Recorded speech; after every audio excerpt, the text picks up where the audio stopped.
नमस्कार, आप देख रहे हैं आपका पसंदीदा कार्यक्रम कालचक्र। मैं हूं पूजा और मेरे साथ हैं प्रश्न कुंडली विशेषज्ञ पंडित सुरेश पांडे जी। पंडित जी, बहुत बहुत स्वागत है आपका। धन्यवाद। दिन में किस समय 20 काम करने से चढ़ जाएगा आप पर पाप? देखिए कालचक्र। जी हाँ, हम डेली रूटीन में बहुत से कार्य करते हैं, लेकिन क्या आपको पता है कि हर काम को करने का अपना एक नियत समय होता है। अगर आप किसी भी समय कोई भी कार्य करते हैं तो उसके बुरे परिणाम आपको भुगतने पड़ सकते हैं। हमारे शास्त्रों में सोने से लेकर उठने तक हर काम को करने का एक सही समय दिया गया है, लेकिन बहुत से लोग बिना जानकारी के कभी भी कोई भी कार्य कर लेते हैं। ऐसा करने पर आपको बहुत सी मुश्किलों का सामना करना पड़ सकता है, आपको पाप चढ़ सकता है, आपकी खुशियां छिन सकती हैं। ऐसे में पंडित सुरेश पांडे जी से जानिए पूरे दिन के 8 पहर में क्या करें और क्या ना करें। साथ ही अगर आपका भी कोई सवाल है तो आप हमें फोन कर सकते हैं। हमारा नंबर है 0120665241। अपनी चर्चा को हम शुरू करें उससे पहले आइए जान लेते हैं आज का शुभ मुहूर्त।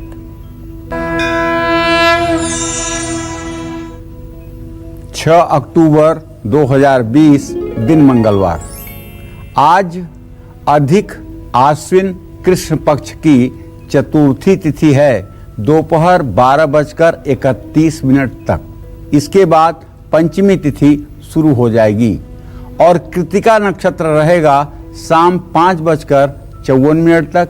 इसके बाद रोहिणी नक्षत्र शुरू होगा। सिद्ध योग रहेगा रात 12:56 तक। इसके बाद व्यतिपात नाम का योग शुरू होगा। आज सर्वार्थ सिद्ध योग बना हुआ है और आज के कुछ अशुभ अर्थात खराब मुहूर्त भी हैं, इन्हें आप जरूर जान लें। आज राहु काल दोपहर 3 बजे से शाम 4:30 बजे तक। गुलिक काल रहेगा दोपहर 12:09 से 1:37 तक और यमगंड काल रहेगा सुबह 9:13 से 10:41 तक। और चलिए अब चर्चा की शुरुआत करते हैं। पंडित जी, हमारे शास्त्रों में प्रहर का महत्व क्या है और दिन के जो 8 पहर होते हैं उसमें से पहला प्रहर कब से कब तक होता है और इस बीच हमें क्या करना चाहिए, क्या नहीं करना चाहिए? सबसे पहले तो कालचक्र के दर्शकों को आप इसके बारे में बताइए। देखिए, सबसे पहले प्रहर का नाम हम लोगों ने सुना प्राइमरी स्कूल में पढ़ते हुए। भगवान कृष्ण कहते हैं मैया से कि 4 प्रहर बंसी लय भटक्यो, मधुबन मोहि पठायो, मैया मैं नहीं माखन खायो। अरे आपने 4 प्रहर के लिए तो मुझे गाय चराने के लिए भेज दिया, तो मैं कब किसका माखन खा गया? तो प्रहर शब्द सबसे पहले अगर कानून में गया तो वहाँ से गया, इसके पहले नहीं पता था कि प्रहर क्या होता है। लेकिन अब तो पता होना चाहिए सभी को। दिन और रात में 24 घंटे होते हैं। ज्योतिष शास्त्र की मान्यता के अनुसार 24 घंटे में 8 प्रहर होते हैं, जो लगभग 3 घंटे के होते हैं। जबकि व्यक्ति और यही समय व्यक्ति और प्रकृति में परिवर्तन करते रहते हैं। औसतन एक प्रहर 3 घंटे का ही होता है, या ये कह लीजिए कि 7 घटी का होता है, जिसमें 2 मुहूर्त होते हैं। एक प्रहर में कितने मुहूर्त होते हैं? 2। एक प्रहर 1 घटी 24 मिनट की होती है। 24 मिनट की 1 घटी होती है। दिन के 4 और रात के 4 कुल मिलाकर के 8 प्रहर होते हैं। दिन के प्रहर का नाम आप नोट कर लीजिए। मुझे विश्वास है कि अगर आपको इनका नाम मालूम होगा तो आप विशिष्ट हैं, नहीं मालूम होगा तो आज कर लीजिए। पहला पूर्वाह्न, दूसरा मध्याह्न, तीसरा अपराह्न और चौथा सायंकाल। ये 4 प्रहर होते हैं दिन के। अब इसी तरह से 4 प्रहर जो रात के हैं उसमें 2 नाम तो आपको आते हैं, लेकिन 2 नाम आपको नहीं आते हैं, उनको भी आज नोट कर लीजिए।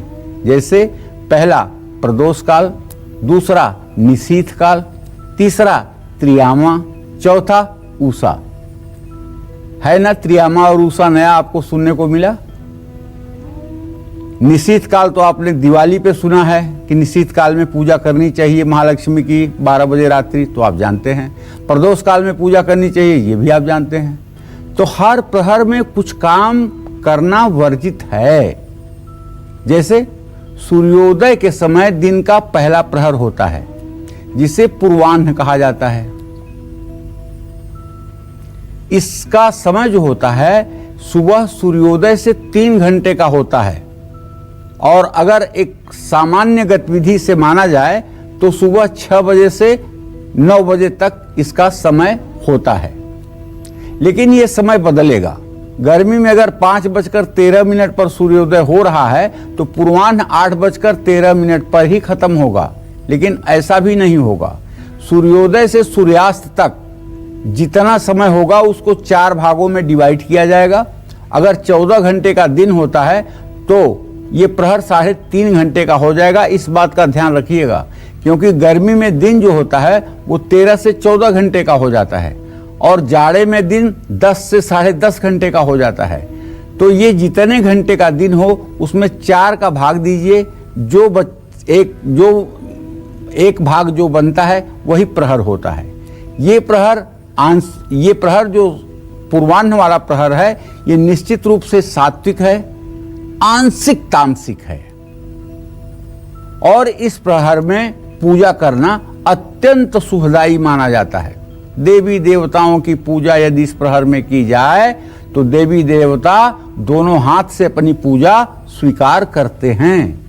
लेकिन इस प्रहर में भोजन करना, सोना, संभोग करना, ये सारे काम बहुत सख्त रूप से वर्जित हैं। इस प्रहर में भूल कर भी क्रोध भी नहीं करना चाहिए, वरना इसका बुरा असर मस्तिष्क पर पड़ता है। इस प्रहर में क्रोध करने से भविष्य खराब होता है। इस प्रहर में कटुवचन कहना या घर में कलेश नहीं करना चाहिए। इस प्रहर में जन्म लेने वाले बच्चे जीवन में बहुत तरक्की करते हैं, लेकिन उनकी सेहत खराब रहती है। कारण उनके पहले या दूसरे भाव में सूर्य होता है। जब आदमी पहले प्रहर में पैदा होगा सूर्योदय के समय, तो उसके कुंडली में सूर्य लग्न में ही होगा, और अगर 1-1.5 घंटे बाद भी पैदा होता है तो सूर्य द्वितीय भाव में जाएगा। और लग्न और द्वितीय भाव का सूर्य अगर मेष राशि और सिंह राशि का न हो तो बीमारी देता ही देता है। ऐसे लोग प्रायः बीमार रहते हैं। तो इस प्रहर में घर में बिल्कुल गंदगी न होने दें, बल्कि उल्टा साफ सफाई में लगे रहें। इस प्रहर में घर में चंदन, गुलाब वाली सुगंध अगर फैलाई जाए, बढ़िया धूप जलाई जाए, तो घर में सुख शांति का वातावरण इतना अच्छा रहता है जिसकी आप परिकल्पना नहीं कर सकते हैं। इस प्रहर में घर में एक माहौल धार्मिक होना चाहिए। कहीं घंटी बज रही हो, कहीं पूजा की थाली लेकर के घर की देवी स्वरूपा महिलाएं चल रही हों, कहीं शंख बज रहा हो, कहीं भगवान शिव का अभिषेक हो रहा हो। ये घर का माहौल होना चाहिए इस पूर्वाह्न काल में। इसी तरह से मध्याह्न में क्या होना चाहिए, अपराह्न में क्या होना चाहिए और सायंकाल क्या होना चाहिए, इस पर भी हमारी चर्चा जारी रहेगी। और ये चीजें जान करके आप अपने जीवन शैली में अगर सुधार करेंगे तो निसंदेह जीवन अच्छा होगा। और चलिए अब राशि अनुसार अपनी चर्चा की शुरुआत करते हुए सबसे पहले बात करेंगे मेष राशि वालों की। जानते हैं कि मेष राशि के जातकों का आज का राशिफल कैसा रहने वाला है, कैसी रहेगी इनकी आर्थिक स्थिति, कामकाज, रिश्ते और सेहत, साथ ही क्या है इनका आज का शुभ उपाय, शुभ अंक और शुभ रंग। चलिए तो जान लीजिए आपकी मेष राशि है तो आपके द्वितीय भाव में धन स्थान में चंद्रमा गोचर कर रहा है अपनी उच्च राशि में। इसका मतलब है कि कहीं रुका हुआ अगर आपका पेमेंट है जिसके मिलने की संभावना पहले से बनी हुई थी, वो पेमेंट आज आपको मिलेगा। जहां तक कामकाज का प्रश्न है तो मैं विद्यार्थियों से आग्रहपूर्वक कहना चाहूंगा, भाई आप पढ़ाई पर ध्यान दीजिए।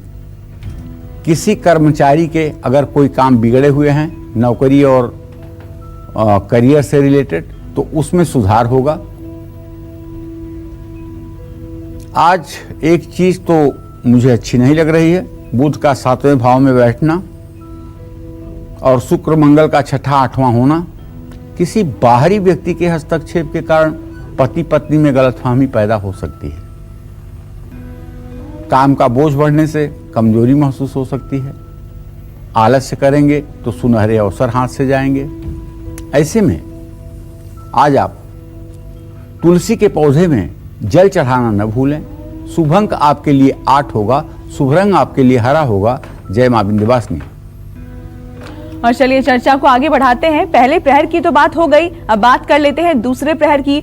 दूसरा प्रहर कब से कब तक रहता है और इस प्रहर में हमें क्या करना चाहिए और क्या नहीं करना चाहिए, आइए जान लेते हैं इस बारे में। पंडित जी बताएं दूसरे प्रहर के बारे में। देखिए, दिन का दूसरा प्रहर जो होता है उसको मध्याह्न काल कहा जाता है। ये प्रहर औसतन सुबह 9 बजे से दोपहर 12 बजे तक का रहता है। इस प्रहर में हमारा मस्तिष्क ज्यादा सक्रिय होता है, इसलिए कार्य की क्षमता बढ़ जाती है। इस प्रहर में कोई भी मांगलिक कार्य नहीं करने चाहिए और पेड़ पौधे लगाने से भी बचना चाहिए। इस प्रहर में जन्म लेने वाले बच्चे राजनीति और प्रशासनिक सेवा में जा सकते हैं, क्योंकि देखिए इस प्रहर में अगर बच्चा जन्म लेगा तो निसंदेह सूर्य एकादश भाव में चला जाएगा और सूर्य एकादश के बाद हो सकता है कि दशम में भी पहुंच जाए। ऐसे बच्चे नाम और यश प्राप्त करते हैं। इस प्रहर में अगर हनुमान जी को लाल फूलों की माला चढ़ाई जाए तो संपत्ति का लाभ मिलता है और कर्ज से मुक्ति मिलती है।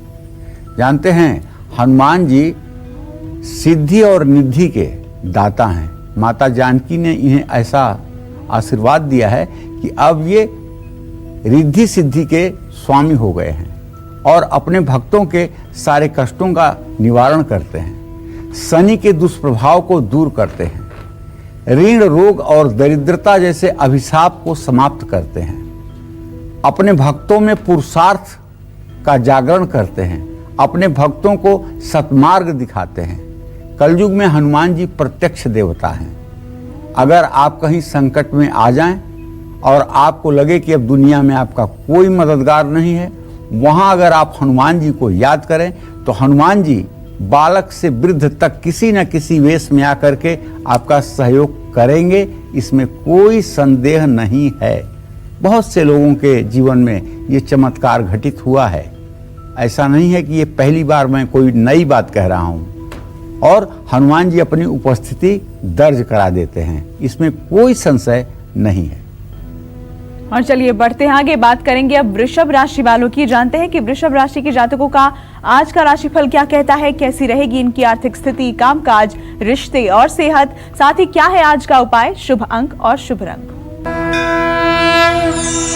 देखिए, आज मैं एक बात बताऊं, आपके राशि में चंद्र राहु की स्थिति है और आपके धन भाव का स्वामी जो है तुला राशि में बुध बैठा हुआ है और आपके राशि से सदाष्टक योग बना रहा है। ऐसे में अगर कहीं आप उधार पैसा दिए हैं या आपका कहीं पेमेंट रुका हुआ है तो उस पैसे को लेने के लिए बड़ी मशक्कत करनी पड़ेगी, बड़ी मेहनत करनी पड़ेगी, बड़े आसानी से वो पेमेंट रिलीज नहीं होगा। जहाँ तक आपके काम काज का प्रश्न है ना, तो नौकरी पेशा यदि आप हैं या कारोबारी हैं तो विरोधियों से सावधान रहिए। आपको अंडर एस्टिमेट करने की कोशिश की जाएगी, इसलिए आप किसी बात पर प्रतिक्रिया ना दें। लोगों की बातों को सुन करके चुप रहने में आपकी भलाई है। दोस्तों और रिश्तेदारों से संबंध मधुर बनाने की कोशिश करें। बेवजह के आर्गुमेंट नुकसानदायक होंगे। खांसी जुकाम जैसी बीमारियों से परेशान हो सकते हैं, लेकिन डरे नहीं कि आपको कोरोना हो गया है, पैनिक में ना आए। किसी को भी कंट्रोल करने की कोशिश मत करिए। वाद विवाद से अपने आप को दूर रखिए। अगर आपको लगता है कि आपके शरीर में कोई ऐसा रोग है जो आपको स्किन के मामले में परेशान कर रहा है, तो आपको हनुमान बाहुक का पाठ आज से शुरू कर देना चाहिए। शुभ अंक आपके लिए 9 है, शुभ रंग आपके लिए लाल है। जय मां विंध्यवासिनी। और बात करेंगे हम तीसरे प्रहर की, लेकिन उससे पहले हमारे साथ काल चक्र दर्शक रतन सिंह जुड़ गए हैं राजस्थान से। बहुत स्वागत है आपका, अपना सवाल पूछिए जी, अपना सवाल पूछिए। हेलो, हाँ बोलिए। जी प्रणाम पंडित जी। सदा सुखी रहिए। नाम बताइए। पंडित जी, मेरा नाम मीनू है और मेरी डेट ऑफ बर्थ 10/10/93, रात को 1:30 बजे जन्म हुआ है। और मैं ये पूछना चाहती हूँ पंडित जी कि मेरी तबीयत खराब बनी रहती है और मेरा दाम्पत्य जीवन भी सुखमय नहीं है, तो उसके लिए चलिए, पंडित आपके जी स्वास्थ्य के लिए तो एक उपाय मैं बता रहा हूं जिससे आपका स्वास्थ्य बिल्कुल ठीक हो जाएगा। आप 3 किलो चने की दाल, 3 मीटर पीला कपड़ा, 1 दर्जन केला, 1 पैकेट चीनी, 1 पैकेट नमक, 1 पैकेट हल्दी, ये सामान इकट्ठा करके बुधवार को, बृहस्पतिवार को स्नान करके किसी मंदिर में दान कर दीजिए। ये दान 5 बार करिए, आपकी सेहत ठीक हो जाएगी। और केले की जड़ बृहस्पतिवार को निकाल करके उसके बाद पीले कपड़े में उसे सिल करके और पीले धागे में गले में 64 दिनों के लिए धारण कर लीजिए। सेहत में आपको राहत मिल जाएगी। जहाँ तक आपके वैवाहिक जीवन का प्रश्न है तो देखिए, शुक्र और मंगल की स्थिति परस्पर 6ठी 8वीं बनी हुई है। आपको चाहिए कि आप दुर्गा सप्तशती के अर्गला स्तोत्र का पाठ करें। देहि सौभाग्यम आरोग्यम देहि में परमम सुखम रूपम देहि जयम देहि यशो देहि द्विषो जहि, तो आपका दाम्पत्य जीवन भी सुधार पर आ जाएगा। और आइए बात करते हैं दिन के तीसरे प्रहर की। तीसरा प्रहर कब से कब तक रहता है? इस प्रहर में जन्मे बच्चे कैसे होते हैं? साथ ही इस प्रहर में किन चीजों से हमें बचना चाहिए? आइए जान लेते हैं पंडित जी से। बताएं पंडित जी। दिन के तीसरे प्रहर को अपराह्न काल कहा जाता है। ठीक है, ये समय दोपहर 12 बजे से 3 बजे के बीच तक का रहता है। ये समय तमोगुणी समय होता है। इसमें हमारी कार्य क्षमता कम होती है। इस प्रहर में भोजन करना उत्तम माना जाता है, लेकिन सोना और स्नान करना उचित नहीं होता है। देवताओं की पूजा इस प्रहर में बिल्कुल वर्जित है। अगर आप देवता की पूजा इस प्रहर में शुरू करते हैं तो आप अपने लिए विपत्ति को निमंत्रण देते हैं। लेकिन अगर आपने कोई पूजा अनुष्ठान पहले प्रहर में शुरू किया है और जो पूजा पूरे दिन चलनी है, उस पूजा को करने में कोई बुराई नहीं है। लेकिन अगर आप अपने सुबह की पूजा की शुरुआत ही 12 बजे के बाद कर रहे हैं तो माफ करिएगा, ऐसी पूजा आपके लिए अभिशप्त हो जाएगी। 12 बजे के बाद श्राद्ध कर्म किए जाते हैं, पितरों के लिए कर्म किए जाते हैं। ये समय पितरों के लिए पिंडदान करने के लिए, श्राद्ध करने के लिए सर्वोत्तम माना जाता है। इस प्रहर में जन्म लेने वाले बच्चे स्वभाव से जिद्दी होते हैं। इनकी पढ़ाई में भी दिक्कतें आती हैं। इस प्रहर में भगवान श्री कृष्ण की बस उपासना करनी चाहिए, जिससे संतान उत्पत्ति की समस्या दूर हो सकती है और आपका जीवन मंगलमय हो सकता है। जय मां विंध्यवासिनी। और आइए बात कर लेते हैं मिथुन राशि वालों की। जानते हैं कि मिथुन राशि वालों का आज का राशिफल क्या कहता है, कैसा रहेगा उनका आज का पूरा दिन। देखिए, अगर आपकी मिथुन राशि है तो आपके खर्च के स्थान में चंद्रमा और राहु दोनों ग्रह हैं, जो इस बात का संकेत करते हैं कि आज कुछ ऐसी स्थिति आपकी बनेगी जिसमें आपको उधार लेने की नौबत आ सकती है, किसी से कर्ज लेने की नौबत आ सकती है। तो ये इतना दुखी होने की भी बात नहीं है। नौकरी से जुड़ा हुआ नया अवसर आपको मिल सकता है, जो आपके लिए बहुत ही पॉजिटिव है। आपका कोई नज़दीकी रिश्तेदार ही आपके बारे में अफवाह फैला सकता है। तनाव और व्यस्त जीवन शैली के कारण कमजोरी महसूस होगी। आज आपको बुरी आदतों तथा नकारात्मक प्रवृत्ति के लोगों से दूरी बना करके रखनी चाहिए।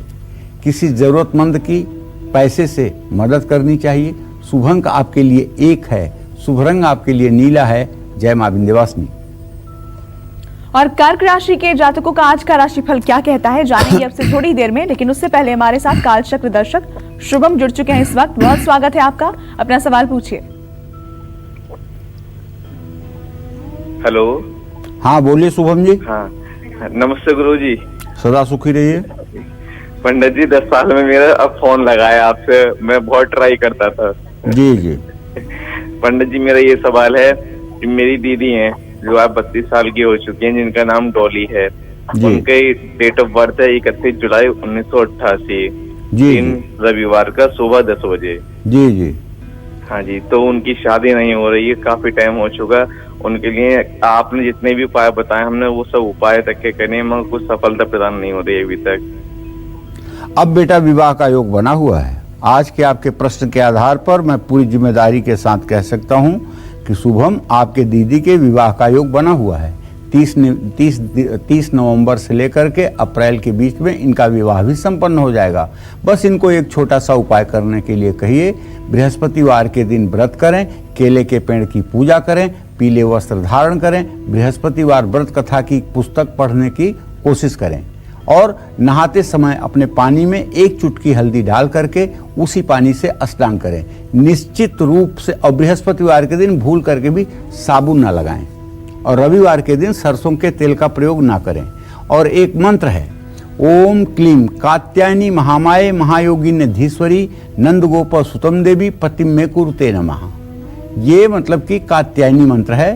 पीला कपड़ा पहन करके हल्का सा मुंह में पान की पत्ती डाल करके सरसों के तेल का दिया केले के पेड़ के नीचे जला करके पीले आसन पर बैठकर कमल गट्टे की माला पर पूर्व दिशा में मुंह करके इस मंत्र का 10 माला जब सुबह 10 माला जब शाम अगर 21 दिन कर लिया जाए तो निसंदेह चिरंजीवी दीर्घायु यशस्वी वर की प्राप्ति होती है और वैवाहिक जीवन सुखमय रहता है। और आइए बात कर लेते हैं कर्क राशि वालों की। जानते हैं कि कर्क राशि के जातकों का आज का राशिफल क्या कहता है।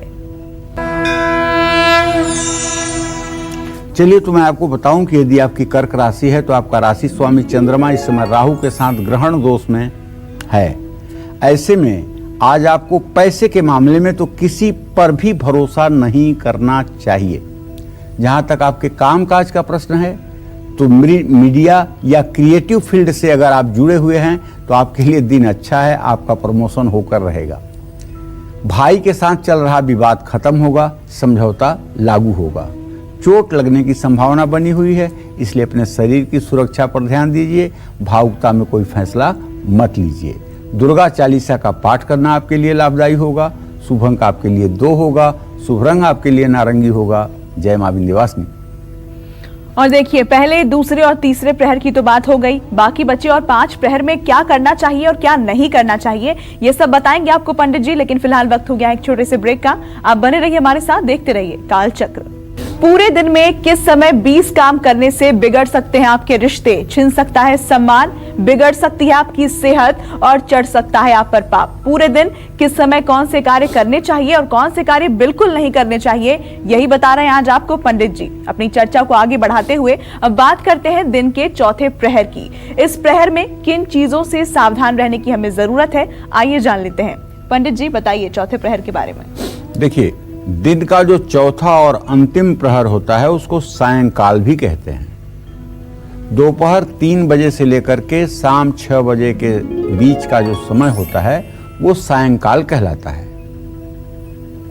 ये प्रहर सात्विक होता है, लेकिन इसमें आंशिक तमोगुण की भी प्रधानता होती है। इस प्रहर में लेट सकते हैं, मतलब सो नहीं सकते हैं, लेट सकते हैं, आराम कर सकते हैं। सोना और भोजन करना इस प्रहर में सनातन धर्म में सख्त मनाही है। कोई भी नया काम इस प्रहर में शुरू नहीं करना चाहिए। इस प्रहर में घर में झाड़ू भी नहीं लगाना चाहिए। इस प्रहर में जन्म लेने वाले बच्चे अगर फिल्म में, मीडिया में या फिर ग्लैमर की दुनिया में हैं तो बड़ा नाम कमाते हैं। इस प्रहर में पैदा हुए बच्चे, ऐसे बच्चे ज्यादातर प्रेम विवाह करते हैं। और यदि सायंकाल का जन्म हो और वो भी सूर्यास्त के समय का जन्म हो तो सूर्य 7वें भाव में होगा। प्रायः ऐसे लोगों के वैवाहिक जीवन में उतार चढ़ाव की स्थिति होती है। जीवन संगिनी की सेहत बार बार, जीवन साथी की सेहत बार बार प्रभावित भी होती है।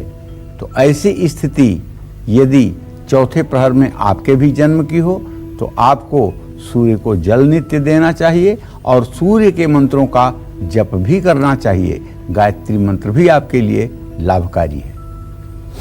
और राशियों में बढ़ेंगे आगे, बात करेंगे सिंह राशि के जातकों की। जानते हैं कि सिंह राशि वालों का आज का राशिफल क्या कहता है, कैसा रहेगा इनका आज का पूरा दिन। आपके राशि स्वामी सूर्य देव इस समय द्वितीय भाव में आपके धन स्थान में विराजमान हैं।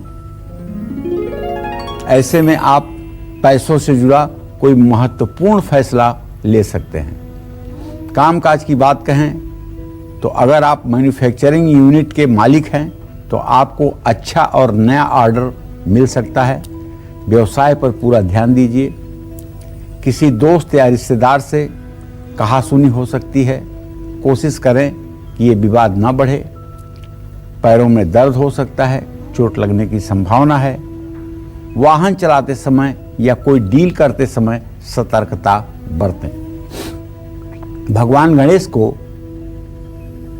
बूंदी वाले लड्डू अर्पित करें। शुभ अंक आपके लिए 5 होगा, शुभ रंग आपके लिए भूरा होगा। जय मां विंध्यवासिनी। और देखिए, दिन के 4 प्रहर की तो बात हो गई, अब बात रात के 4 प्रहर की कर लेते हैं। रात का पहला प्रहर कब से कब तक रहता है? इस प्रहर में अगर आप क्रोध, क्लेश, बहस करते हैं तो आपको इसके कौन से बुरे परिणाम भुगतने पड़ सकते हैं? आइए इसके बारे में जान लेते हैं पंडित जी से।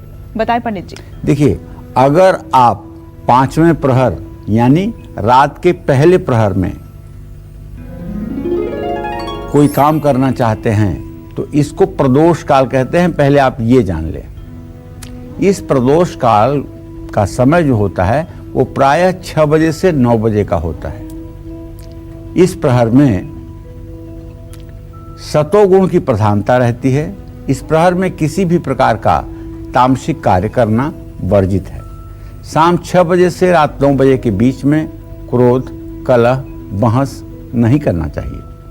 इस प्रहर में भोजन करना और सोना दोनों वर्जित है। लेकिन यदि आप विद्यार्थी नहीं हैं और आपकी उम्र 40 साल से ज़्यादा है तो आप इस प्रहर में पूजा पाठ के बाद 8 बजे के बाद भोजन भी कर सकते हैं, शयन भी कर सकते हैं। इसका दोष आपको नहीं लगेगा।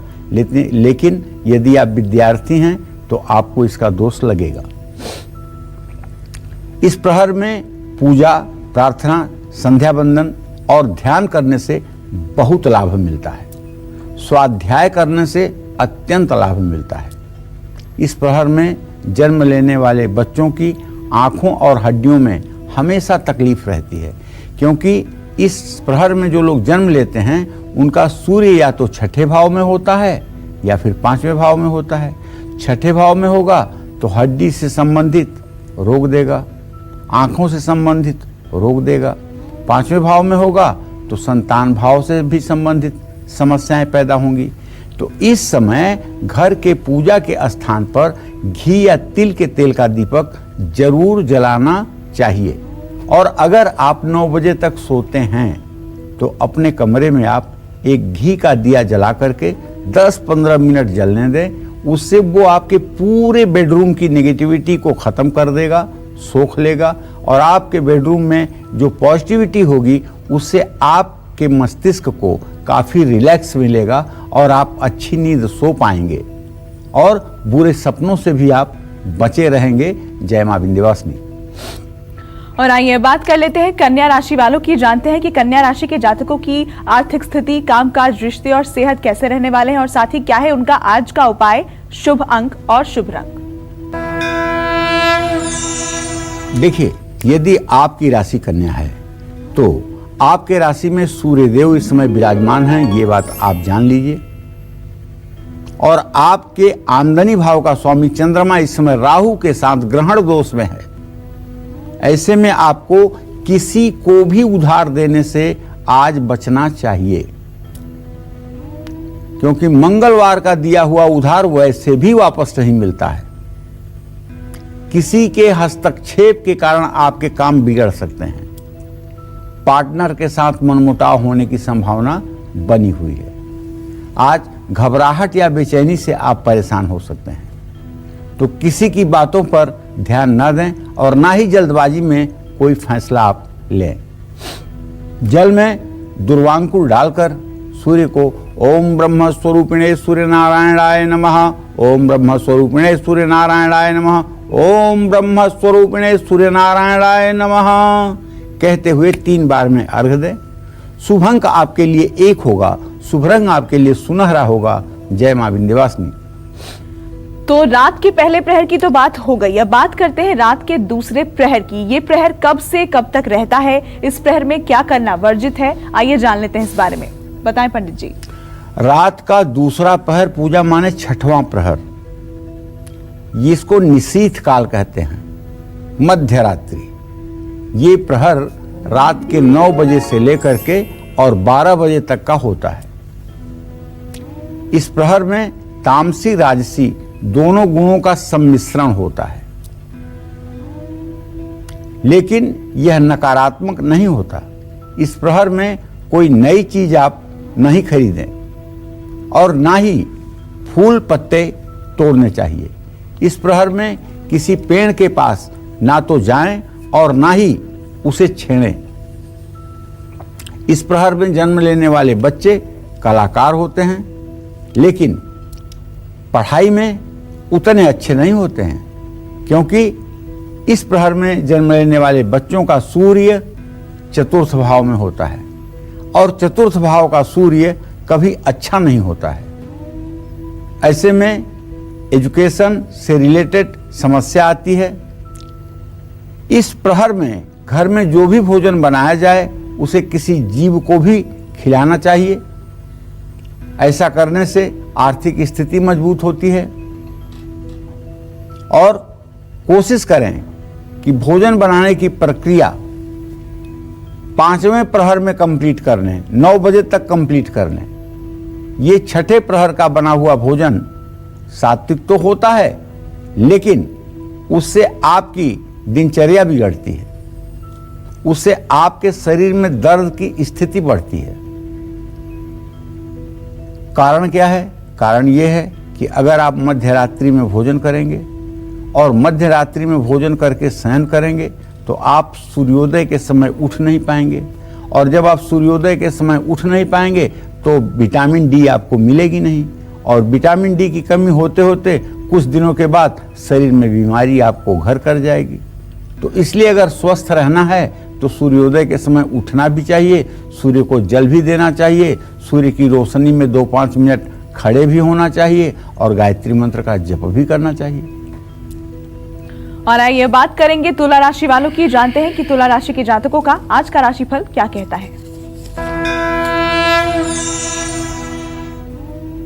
देखिए, तुला राशि में इस समय बुध की स्थिति बनी हुई है। बुध इस समय 14 अंश 18 कला पर गोचर कर रहा है। आपके व्यय भाव का स्वामी बुध है, जो आपकी राशि में है। उधार दिया हुआ पैसा आपका वापस मिल जाएगा। कर्मचारियों या सहकर्मियों का सहयोग आपको मिलेगा। वाणी पर काबू रखेंगे तो घर में सुख शांति रहेगी। सर्वाइकल का दर्द परेशान कर सकता है, अति विश्वास से बचिए वरना मुसीबत में फंसेंगे। गाय को रोटी पर गुड़ रख करके खिलाइए। शुभ अंक आपके लिए 7 होगा, शुभ रंग आपके लिए जामुनी होगा। जय मां विंध्यवासिनी। और अब बात करते हैं रात के तीसरे प्रहर की। रात्रि का तीसरा प्रहर बहुत खास होता है। इस प्रहर में क्या आपको भोजन करना या स्नान करना चाहिए? आइए जान लेते हैं इस बारे में। बताएं पंडित जी। रात के तीसरे प्रहर को त्रियामा मध्य रात्रि भी कहते हैं। रात 12 बजे से रात 3 बजे के बीच का यह समय होता है।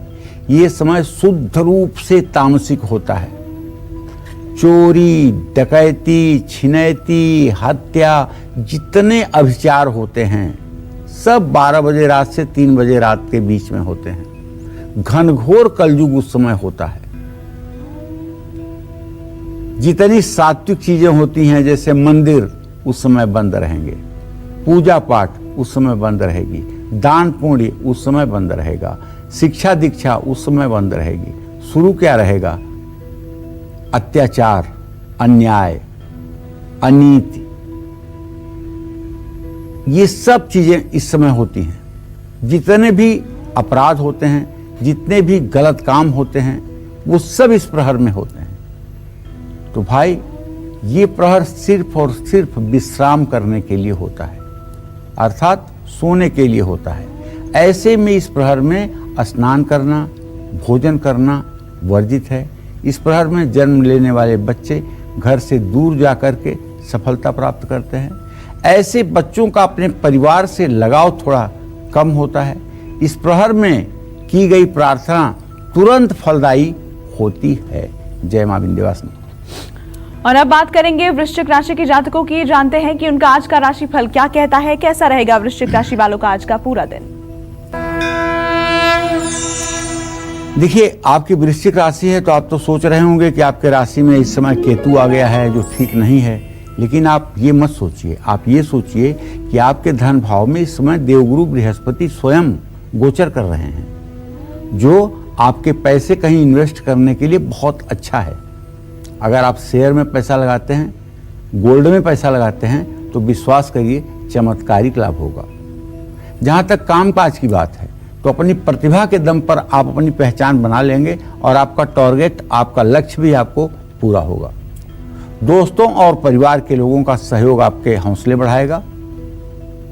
थोड़ी सी डाइजेशन की प्रॉब्लम आपको हो सकती है और एसिडिटी भी आपको परेशान कर सकती है। आज आपको भावुकता से नहीं बल्कि सोच समझ करके कोई डिसीजन लेना चाहिए। हनुमान चालीसा का पाठ करना चाहिए, हनुमान जी को चोला चढ़ाना चाहिए। शुभ अंक आपके लिए 8 होगा, शुभ रंग आपके लिए ग्रे होगा। जय मां विंध्यवासिनी। और चलिए अब बात करते हैं रात के चौथे प्रहर की। रात का चौथा प्रहर कब से कब तक रहता है, इस प्रहर में क्या करना आपके लिए बहुत फायदेमंद साबित हो सकता है और क्या करना आपको नुकसान पहुंचा सकता है, जान लेते हैं इस बारे में। बताएं पंडित जी। रात के चौथे प्रहर को अर्थात 8वां प्रहर हो गया पूरे दिन का, ये इसको कहते हैं उषा काल। उषा माने आप जानते हैं ना, उषा माने सवेरा। तो रात के 3 बजे से सुबह के 6 बजे के बीच के समय में रात्रि का अंतिम प्रहर होता है। ये प्रहर शुद्ध रूप से सिर्फ और सिर्फ सात्विक होता है। इस प्रहर में भी अन्न और जल ग्रहण करने से बचना चाहिए।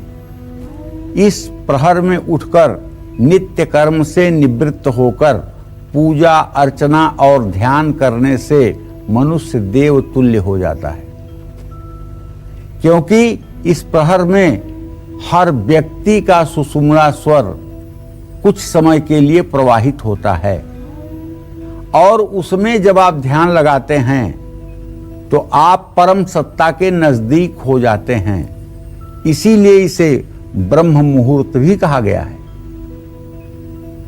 इस समय का सबसे बड़ा सदुपयोग जो है वो ध्यान करने के लिए है, ईश्वरीय चिंतन करने के लिए है, आध्यात्मिक उन्नति के लिए है। और इस प्रहर में अगर बच्चे के लिए गर्भाधान किया जाए तो ऐसे बच्चे विकलांग पैदा होते हैं। इसलिए भूल करके भी ब्रह्म मुहूर्त में सृष्टि से संबंधित कोई कार्य नहीं करना चाहिए। इस प्रहर में शिवलिंग पर नियमित रूप से अगर जलाभिषेक किया जाए तो आपको शिवलोक की प्राप्ति होगी, जीवन की सभी समस्याएं दूर हो जाएंगी। और इस समय में अगर आप भगवान श्री हरि विष्णु का ध्यान करें तो निसंदेह कुछ दिनों के बाद भगवान श्री हरि की कृपा आपके साथ हो जाएगी। चलिए बात करते हैं धनु राशि की। क्या कहता है धनु राशि का आज का राशिफल और कैसा रहेगा इनका आज का पूरा दिन, आइए जानते हैं।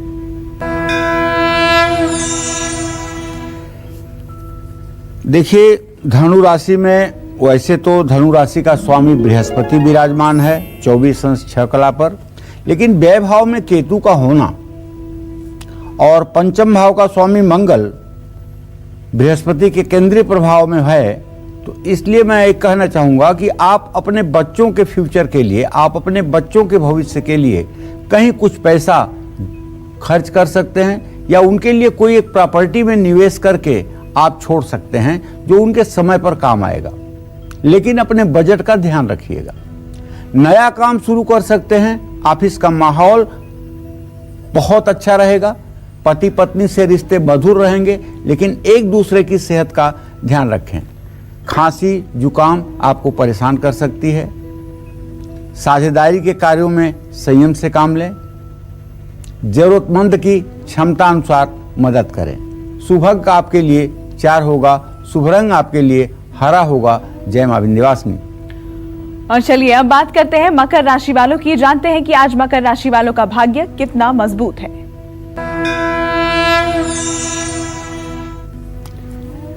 मकर राशि का गोचर ये है कि मकर राशि का स्वामी शनि मकर राशि में 1 अंश 14 कला पर विराजमान है। अब ये मार्गी हो चुका है, तो व्यय भाव का बृहस्पति फिजूल खर्ची पे रोक लगाएगा।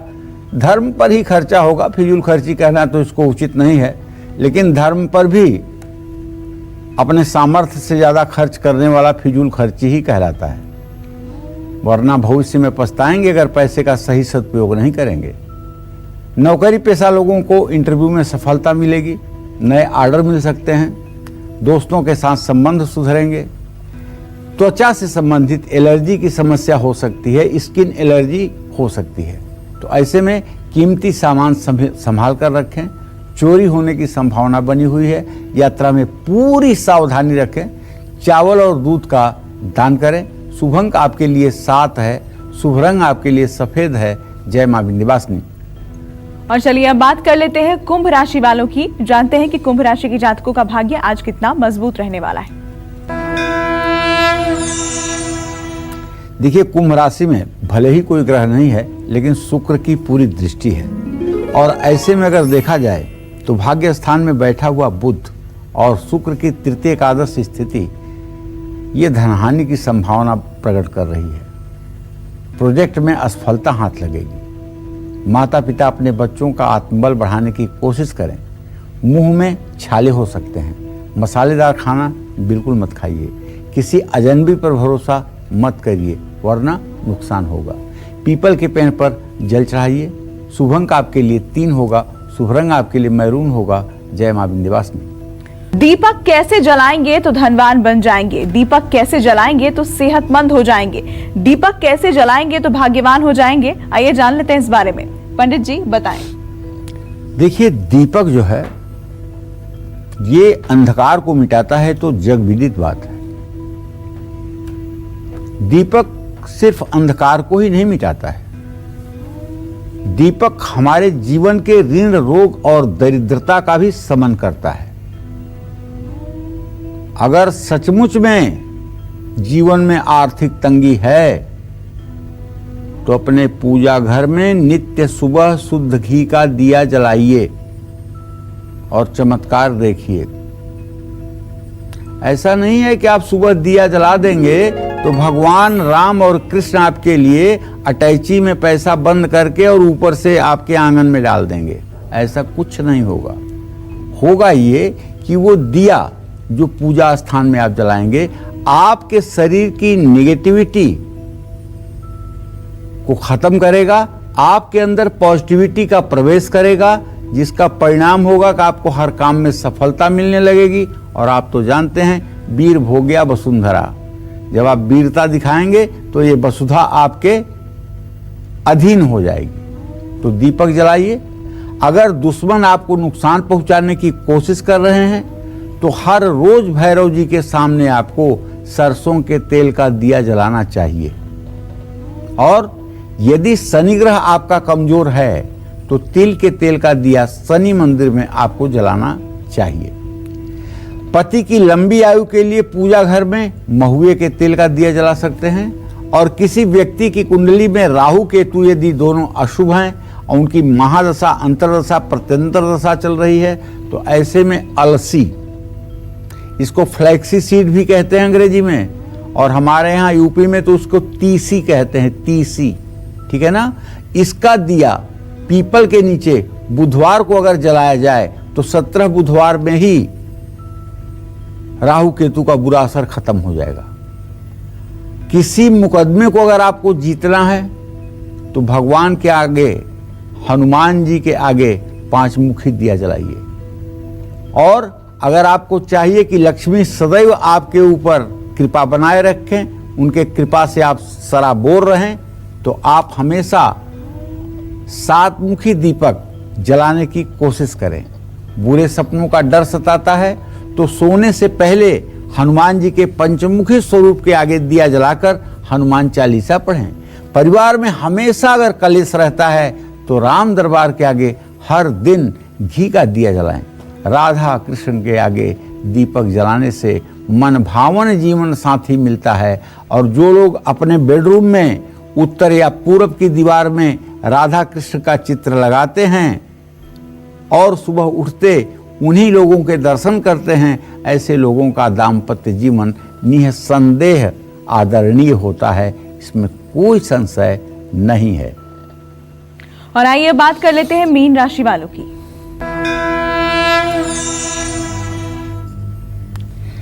देखिए, मीन राशि में अब तो मंगल आ ही गया है। निवेश करने से पहले अच्छे से पड़ताल कर लें कि जहां आप पैसा लगा रहे हैं वो जगह भी सही है कि आपको धोखा मिल रहा है। पुराना कर्ज खत्म करने की कोशिश करिए। नया काम शुरू करने पर विचार करिए। अच्छे अवसर को ना गंवाइए। परिवार के साथ मिलकर कोई महत्वपूर्ण फैसला ले सकते हैं। व्यस्तता बढ़ने से थकान महसूस होगी। वाहन चलाते समय सतर्क रहें और लापरवाही ना बरतें। पंछियों के लिए पीने के पानी की व्यवस्था करें। शुभ अंक आपके लिए 6 होगा। शुभ रंग आपके लिए क्रीम होगा। जय मां विंध्यवासिनी। पंडित जी बहुत बहुत धन्यवाद आपका। धन्यवाद। और हम उम्मीद करते हैं कि आपको आज का हमारा ये विषय बहुत पसंद आया होगा। कल फिर एक नए विषय और आपकी परेशानियों को दूर करने के लिए ढेरों उपाय लेकर आएंगे हम पंडित सुरेश पांडे जी के साथ। तब तक के लिए कालचक्र की पूरी टीम को दीजिए इजाजत। नमस्कार। नमस्कार, मैं हूं मानक गुप्ता। अगर आपको हमारा ये वीडियो पसंद आया हो तो इसे लाइक और शेयर जरूर करें।